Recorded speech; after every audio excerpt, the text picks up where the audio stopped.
Hello and welcome guys. Today we will study class 11th English chapter 2 of snapshots named as The Address, written by an authoress Marga Minko. Friends, before going to start the overview or explanation or summary of this lesson, first need is to know what are the characters associated in this snapshot chapter The Address. तो आइए देखते friends देखिए, सबसे पहले जो इसमें important character है वह कौन है? नरेटर मींस मार्गा मिंको। सेकंड फ्रेंड्स मिसिज एस कौन है फ्रेंड? मदर ऑफ मार्गा मिंको। And third character Mrs Darling, जो कि कौन है? नरेटर के माँ की चिर परिचित या नरेटर की माँ की फेमिलियर है, एक्वेंटेंस है। ओके फ्रेंड्स, मतलब नरेटर की माँ से उनका काफी तालमेल है, एक पहचान है। इनका नाम क्या है? Mrs darling.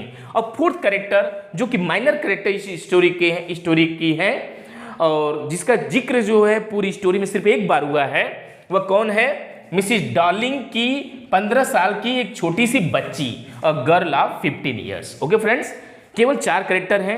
स्पेशली हमको फोकस करना है नरेटर पे और उनकी माँ, नरेटर यानी मार्गा मिंको की जो माँ है मिसिज एस और मिसिज डार्लिंग। ओके फ्रेंड्स, तो आइए देखते हैं फ्रेंड्स कि इसकी ओवरव्यू क्या है, इसको समझने की कोशिश करते हैं इस स्टोरी का।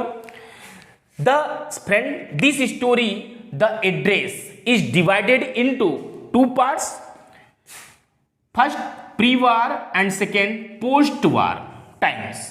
2 भागों में यह बटा हुआ है फ्रेंड्स। ओके फ्रेंड्स, इस स्टोरी को 2 भागों में बांट दिया गया, pre war and post war. Okay friends, तो आइए देखते हैं और समझते हैं। और फ्रेंड्स, इस स्नैपशॉट की चैप्टर को आगे बढ़ाने से पहले मैं हिस्ट्री के पन्नों को खोलना चाहूँगा।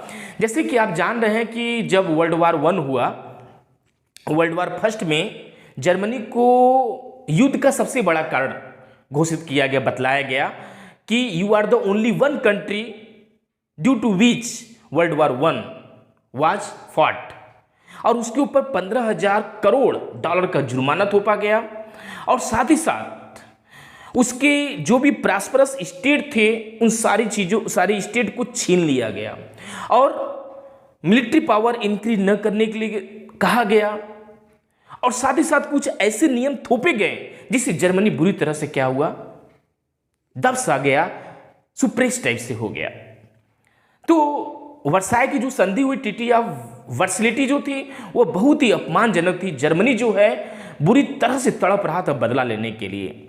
और जब उसको एडोल्फ हिटलर जैसा तानाशाह मिला तो उसकी संगति को पाकर, उसकी लीडरशिप को पा करके जर्मनी वाले बहुत खुश हो गए कि चलो अब कोई ऐसा व्यक्ति आया है जो हमारे दबे हुए राष्ट्र को फिर से उठा देगा, विकसित देश बना देगा, विकसित राष्ट्र बना देगा। और ऐसा हुआ भी फ्रेंड्स। आप जानते हैं एडोल्फ हिटलर बहुत ही कट्टर था, जैसा उसका नाम वैसा उसका काम भी था। उसके लिए अपना मुल्क, अपना देश सबसे ज़्यादा मायने रखता था। अपने मुल्क को आगे बढ़ाने के लिए वह अत्याचार करने से, मर्डर करने से भी, फांसी पर चढ़ाने से भी कभी नहीं पीछे हटा। तो फ्रेंड्स, जर्मनी के पराजय के पीछे सबसे बड़ा उसका सोच था कि ये जो यहूदी लोग हैं, जीव लोग हैं, यही सबसे बड़े रिस्पॉन्सिबल हैं। इन्हीं की वजह से आज हम पीछे हैं, ये हमारे देश के गद्दार हैं। तो वह क्या किया? यहूदियों को अपने देश से खदेड़ने लगा और खदेड़ते उसका, चूंकि साम्राज्य बढ़ते जा रहा था, तो हॉलैंड तक उसका विस्तार हो गया। तो हॉलैंड में जो यहूदी लोग रह रहे थे उनको भी वो खदेड़ने लगा, उसके सैनिक उसको खदेड़ने लगे। तो सिंपल सी बात है कि सारी जनता तो गलत है नहीं, तो उन्हीं में से एक ऐसी जनता जो कि निर्दोष थी, जिसका कोई भी दोष नहीं था, वह कौन थे? मार्गा मिंको की फैमिली, जिसमें मार्गा मिंको और उसकी माँ 2 मेंबर थे। युद्ध का विस्तार इतना ज़्यादा बढ़ने लगा कि उसकी माँ को मजबूरन अपनी बेटी को लेकर, मार्गा मिंको को लेकर हॉलैंड छोड़ करके जाना पड़ा और दूसरे स्टेट में, दूसरे प्लेस पर उनको रिफ्यूजी बनना पड़ा, है ना। और फ्रेंड्स, कुछ लोग जो स्पेशली मिसिज डार्लिंग जो यहूदी नहीं थी, जीव नहीं थी, नॉन ज्यूइश थी, वह क्या बहुत चालाक औरत थी।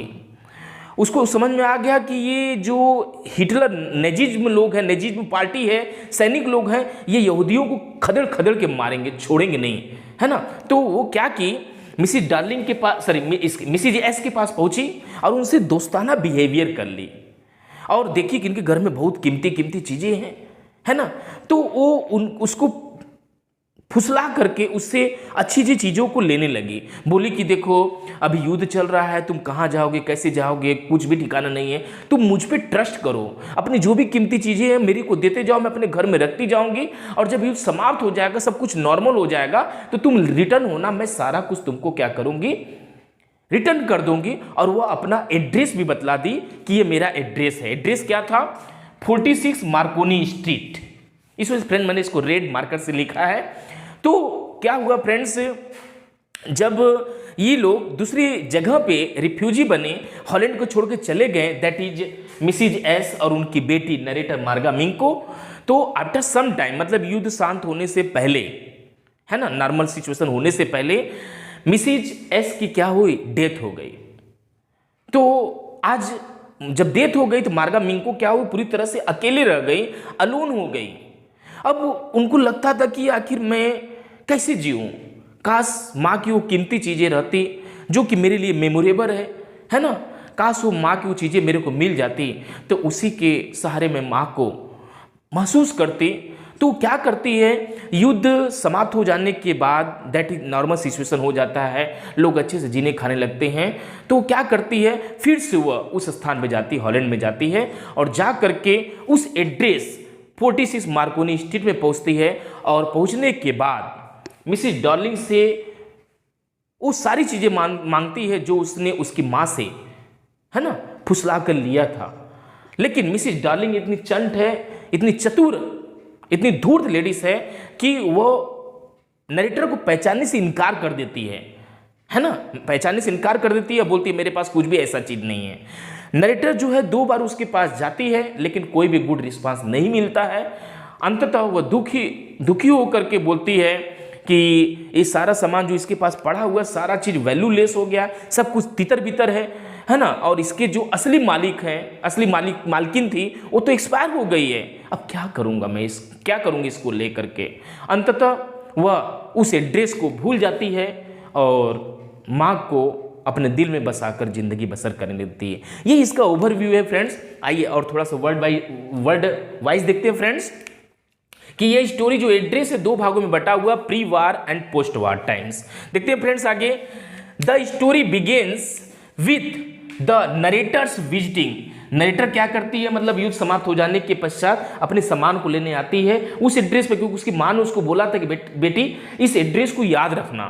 तो नरेटर जो है मार्गा मिंग को मिलने जाती है, विजिट करने जाती है, कहाँ पर, 46 मार्कोनी स्ट्रीट में, टू मिसिज डार्लिंग, जहाँ पर कौन रहती थी, मिसिज डार्लिंग, जो कि उसकी कीमती चीज़ों को ले ली, उसकी माँ की बिलोंगिंग्स को ले चुकी थी, रखी थी अपने पास। The narrator comes back to her town after the war. जैसे मैंने आपको बताया युद्ध समाप्त होने के बाद अपने टाउन हुआ, फिर से लौट करके आई।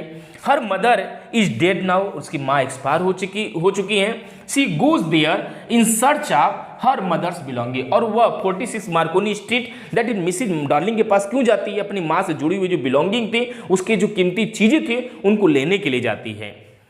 अब देखते हैं friends, in the first half of the war that is pre war, the narrator was disturbed in her normal life. यदि प्री वार में हम देखें फ्रेंड्स, चूंकि हमने बताया कि 2 भागों में बटा हुआ है, प्री वार में देखें तो जो मार्गा मिंको जी हैं, आथ्रेस नरेटर जो हैं, वह क्या है, डिस्टर्ब हैं इन हर नॉर्मल लाइफ, अपनी नॉर्मल लाइफ से डिस्टर्ब हैं। सी नोटिस्ड, और उसने केयर किया, नोटिस किया कि जो मिसिज डार्लिंग है frequently come to her house, उसके घर बराबर आया जाया करती है, बार बार आती रहती है ड्यूरिंग दिस टाइम, और इस टाइम में वो बार बार आना जाना करती है। Whenever she come, और जब भी वो आती थी, she took away one article with her, अपने साथ एक कीमती चीज लेके चली जाती थी। She took away all the, यहाँ देखिए क्या क्या चीजें ले जाती फ्रेंड्स, उसका मैंने चर्चा किया कि she took away all the silver cutlery, वेसेस, फूलदानी, और साथ ही साथ जो एंटीक प्लेट्स है, उन सारी चीजों को 1 by 1 करके अपने घर ले गई, है ना। The narrator's mother had deep faith in Mrs darling, और जो नरेटर की माँ है उसको मिसिज डार्लिंग के बातों पर बहुत ज़्यादा भरोसा था, है ना, वो उस पर बिलीव करती थी, क्योंकि मिसिज डार्लिंग जो है बहुत धूर्त नेचर की थी। लेकिन मिसिज जो एस से बहुत सीधी सादी थी, नरेटर की माँ बहुत सीधी सादी थी, वो समझ नहीं पाई कि यह कपटी औरत है, समझ नहीं पा रही थी और उस पर डीप फेथ रखती थी। But the narrator had no faith in her, लेकिन जो मार्गा मिंको उनको एकदम पसंद नहीं करती थी, उसको तनिक भी मिसिज डार्लिंग पे भरोसा नहीं था। Okay friends, Mrs Darling convinced her, और मिसिज डार्लिंग ने मिसिज एस को कन्विंस कर लिया था, convinced her mother Mrs S को, that all her articles would be safe with her during the war. मेरे पास जितने भी, तो आपकी जितनी भी चीज मैं ले जा रही हूँ सब मैं संभाल के रखूंगी, ड्यूरिंग द वार मेरे पास सेफ रहेंगी, आफ्टर द वार आप आकर के उन सब चीज़ों को ले जा सकते हो, नो प्रॉब्लम, मेरे भरोसा रखो। उसके बाद देखते हैं friend, the post war scene brought the normal situation, मतलब जब सिचुएशन नॉर्मल हो जाता है, मतलब प्री वार में हम ये देख रहे हैं कि जो मिसिज डार्लिंग है, मिसिज एस से सारा कीमती चीज़ों को उसको बहला फुसला कर पूरा चीज़ ले जाती है ना, और उसके पोस्ट वार में आप ये देख रहे हैं कि नरेटर की माँ एक्सपायर हो चुकी है, तो नरेटर क्या अपने माँ से जुड़ी जो बिलोंगिंग है वो लेने के लिए कहाँ जाती है, मिसिज डार्लिंग के पास जाती है, 2 बार जाती है, लेकिन वह इनकार कर देती है उसको पहचानने से और कुछ भी उसको चीज़ें नहीं देती है। पीपल, जब सिचुएशन नॉर्मल हो जाता है, इसका मतलब people got bread and bed, मतलब ब्रेड एंड बेड आसनी, मतलब अच्छे से खाने पीने लगते हैं, अच्छे सोने लगते हैं, लोगों की जिंदगी क्या हो जाती है, पहले जैसी हो जाती है, नॉर्मल हो जाती है। They could sleep without fear, और वो बिना किसी डर के सोने लगते हैं, जिंदगी अच्छे से बसर होने लगती है। But the narrator did not feel at peace, लेकिन नरेटर मार्गा मिंको को तनिक भी अंदर से शांति नहीं है। Okay, she went to Mrs Darling के होम दैट 46 मार्कोनी स्ट्रीट में जाती है। Okay, in search of her mother belonging, अपनी माँ से जुड़ी हुई चीज़ों को लेने के लिए। सी रैंग द बेल, उसने घंटी बजाई। Okay, Mrs Darling came out, Mrs Darling बाहर आई। She was amazed to see the young girl in front of her, अपने सामने देखती कि अरे ये तो मिसिज एस की बेटी है, मार्गा मिंको है। देख करके वो एकदम सरप्राइज होती है, क्योंकि उसको उम्मीद नहीं था, कितना खतरनाक जो है प्रोसेसन चला था मारने का, यहूदियों को मारने का, कैसे बच गए, देख करके सरप्राइज होती है ना फ्रेंड्स। द लेडी रिफ्यूज, और मिसिज डार्लिंग ने क्या किया, इनकार कर दिया टू रिकॉग्नाइज द गर्ल, उस यंग नरेटर को पहचानने से इनकार कर दिया। द गर्ल रिमाइंडेड, और नरेटर ने क्या किया, उसको रिमाइंड कराया किसके बारे में, the lady of her mother, अपनी माँ के बारे में रिमाइंड कराया कि मैं उन्हीं की बेटी हूँ, है ना। But her behaviour was very rude, लेकिन मिसिज डार्लिंग का जो बिहेवियर था बहुत ही रूड था, अनफ्रेंडली था। She told her to come at another time, दोबारा आना, मैं तुमको नहीं पहचानती हूँ, इस तरह से टाइप बिहेव की। But in the second time जब वो मिलने गई, the narrator saw that Mrs Darling was not there in the home, अपने घर में वो नहीं थी, लेकिन दरवाजा खुला हुआ था, और उनकी जो 15 साल की बच्ची है, her daughter was alone in the room, घर में क्या थी, अकेले थी। The narrator saw everything there, और नरेटर ने देखा, मार्गा मिंको जी ने देखा कि सारा उसकी माँ की जितनी बिलोंगिंग थी, सारा चीज घर में फैला हुआ है। Okay, but they were useless now, लेकिन अब वो चीजें क्या हो गई, यूजलेस हो गई हैं, वर्दलेस हो गई हैं, ठीक है।